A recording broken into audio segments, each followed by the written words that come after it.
But aside from that, so the other thing I want to talk about beforehand, have you guys seen Wall-E? You know, the old Pixar movie? Have you guys seen Wall-E? Yeah, Wall-E's great. If you haven't seen Wall-E, and I watched it Friday night, and I was just watching, and something really struck me, and that's kind of why I want to mention it right here on the top, is that Wall-E is about the earth is just overly polluted and it can't really support life anymore. So they get on a big spaceship and they go somewhere else to kind of see if the world ever comes back. And that movie could be so preachy. It could, and it never is. And it really struck me as an adult watching Wall-E now at how much grace and love it shows to all the characters in it. And I was just like, in a time where even in with my own self, I kind of will get tense sometimes, and sometimes I feel like I need to judge other people, and it's like, why are they're just ruining their own lives doing that, right? This movie chooses a different way, and I think it's a good way for us to follow, where it just shows love and grace to them. He just won't settle down, Emily. Yeah, he wants you to stand the whole time. That's what it is. Anyway, but as we begin, we're talking about Easter today. We're talking about Easter today, and one of the things I want to mention in here as we begin to remember those first steps that we take. Those first steps into work, into jobs, into relationships, like the first steps when you step into doing something new, like those first times that you were doing that, because I don't know if you can remember some of those things, like maybe when some of you got married or you started a new job, right? And you do that first step into it, right? And when you make that first step, you know what you're doing, right? You know you're like, I've got this handled. You may feel that way, but it's nowhere near the truth, is it? Like you're just wishing a prayer going into new jobs and all of that stuff. I want that on the top of your mind as you're thinking about all these things. Because right here at the beginning, as we talk about that, everything in this sermon series over the summer of Missio Day has had to do and was about the last will be first and the first last.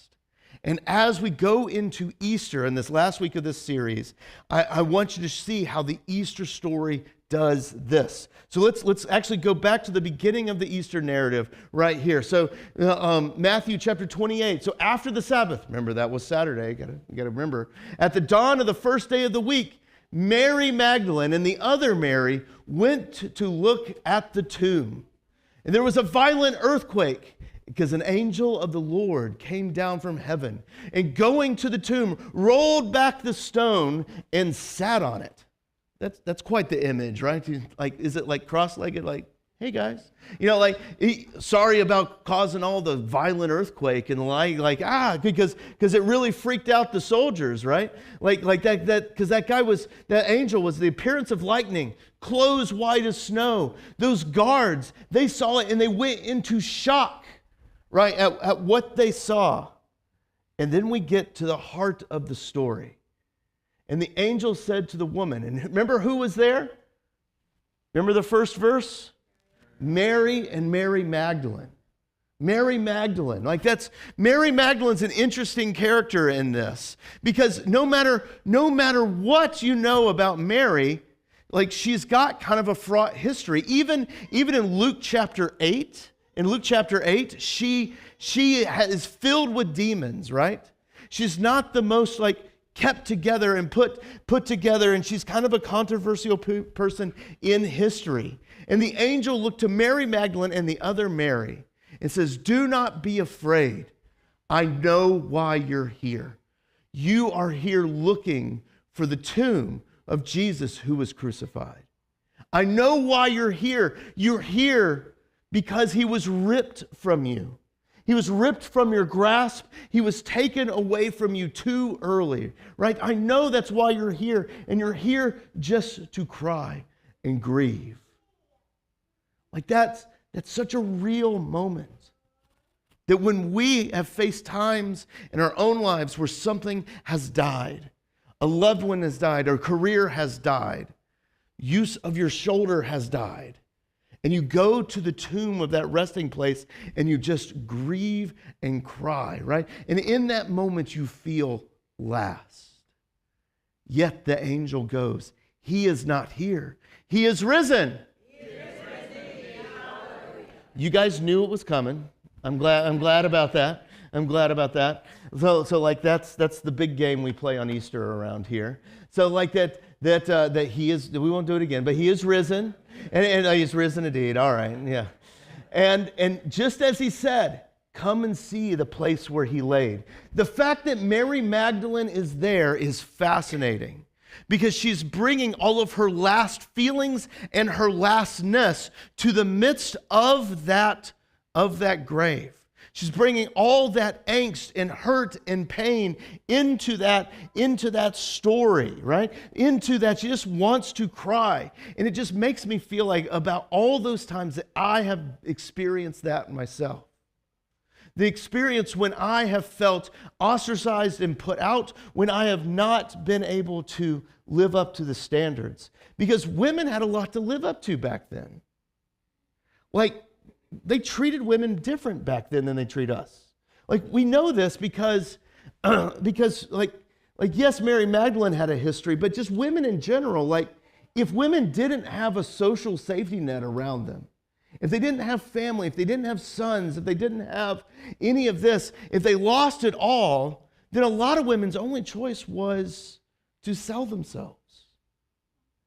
Like, she is the personification of last. And if you're going to start a movement, you don't use the last. You always use the first, right? Yet she's the last, and she's sitting there in tears before this. And the angel says, no, no, no. I know why you're here, but he is risen. Good job, guys. Good job. So we'll remember this again. So the angel said to the woman, do not be afraid. I know that you're looking for Jesus who was crucified. He is not here, but he is risen. Let's do it again. Good job. Like that's come and see where he is. Come and look that he was here, but he is no longer here. Then go quickly and tell his disciples that he has risen from the dead and is going ahead of you into Galilee. There you will see him now, just as I have told you. So the women hurried away from the tomb, afraid, this is key, afraid yet still filled with joy. They went and they left the tomb, afraid yet still filled with joy, and ran to his disciples. Think of all that they experienced. They went to be in their lastness, in the crying, in the tears, in the pains, and the hurts. And here, all of a sudden, light and lightning, and all these things, just all this brightness and glory. And then Jesus is alive. And in this one moment, the angel says, "Go tell the disciples." And as I was reading for this, I found a beautiful quote from, and this guy's actually old. He was born in the 30s. LCMS theologian, right? His name is Dr. Reverend Paul Meyer. And he says that in this moment, she becomes an apostle to the apostles. That in that moment, the last becomes the first to tell of the resurrection to the disciples. That she, and imagine her footsteps into that first way of life, that the light and life of that angel, right, of the resurrection, she's stepping out into the world and is like, oh my goodness, and she probably doesn't know what to say, doesn't know what to do. There hasn't had the course on this is how you share about the resurrection. Here's a little box that spins around and we can talk about it and all that stuff. She hasn't had any of that. And yet she goes forward and she becomes an apostle to the apostles. Then you got Peter. All right, we got to remember what the timeline is here. We have the Gospels, Matthew, Mark, Luke, and John, and then you have Acts. And Acts is about the church. And this story about Peter that is also in our reading is after the resurrection, after the Spirit of God comes. And here Peter is. He knows everything, right? He doesn't know everything.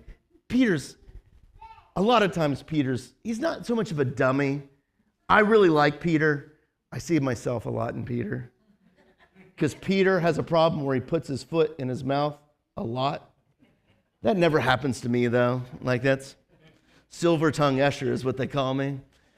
I say the perfect things all the time. Right, Sabina?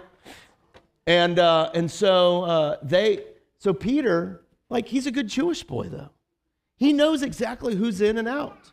He knows, and he probably takes pride. He's like, I am Hebrew, and I know what the law is. I know what I'm supposed to eat, what I'm supposed to drink, all these things. Peter has probably taken pride that the smoky goodness of bacon has never crossed his lips.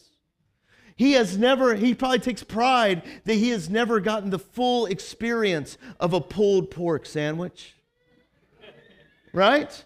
Like, and I know there's some Texas people in the house. I'm not gonna, pulled pork is the superior barbecue. It's not brisket. Sorry to offend anybody.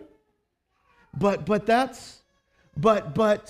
he hasn't tasted all that, and he takes pride.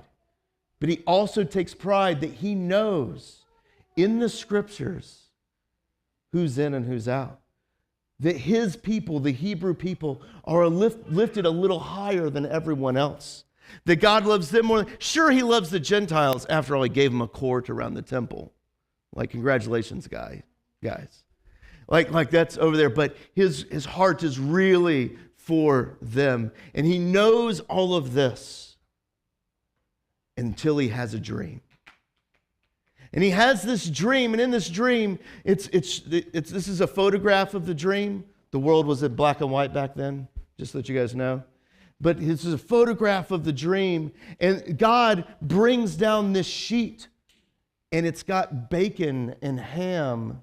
It's got pigs and shrimp. It's got all these things on it that he's not allowed to eat. And the Lord looks at Peter and goes, "Kill, take, and eat." And Peter, in the dream, clutches his pearls. It's like, well, I declare, Lord, I could never kill and eat anything like that. I am too much of a Hebrew, too much of one who's loved. And the Lord looks at him and goes, God has not created anything unclean. And Peter wakes up from the dream, and first reaction is, I can have bacon on my Wendy's hamburger now. Maybe that's not his first one. But really his first reaction is, oh my, this isn't about bacon at all. It's not about shrimp scampi. It's not about any of that. It's about people. And in the sermon after this dream, Peter says that I realized how true it is that God does not show favoritism, but accepts from every nation the one who fears him and does right. I mean, that is a cataclysmic thing, because Peter had put himself in a number one position, right? And yet when he interacts with God, suddenly everything changes, and Peter suddenly realizes that he's last. All right, we need to talk about the Bible for just 1 second here. 1 second, because I want you guys to geek out with me on this. We'll see if that happens. This is Acts chapter 10. I'm even going to open it up to the retired pastor on this one. What's the story right before this? Oh, you got it. I shouldn't have opened it up. It's Paul. It's what I talked about earlier. It's Paul and how he's going on in murderous threats, and he's going to Damascus, and Jesus shows up right in front of him and says, Paul, why are you persecuting me? Right? And suddenly everything changes. He sees the light. Paul realizes that he is last and that the entire world is first. Right? He realizes that over there, it's the same story. It's showing how the breadth of the church, from Paul all the way to Peter, in these two stories that show us from two different perspectives, show how the church was completely changing over from one that was showing that it's showing this cross-shaped life we're just going from last and showing everyone first. And in that moment, Peter then began a new life, taking that first step. Like that's, I remember when I first became a pastor, right? My first real job. And I have to stand out there, and all of a sudden I have to say something vaguely inspiring and educational to a whole crowd of people. I may have thought that I could do that at times in my life, but when the rubber meets the road, suddenly it's like, I don't know what I'm doing. And yet, because the Lord has come, that he has died and he has risen again, that he has risen again, that he has called someone even like me. And it's not that I knew how to do everything. It's not that I knew how to make it all happen.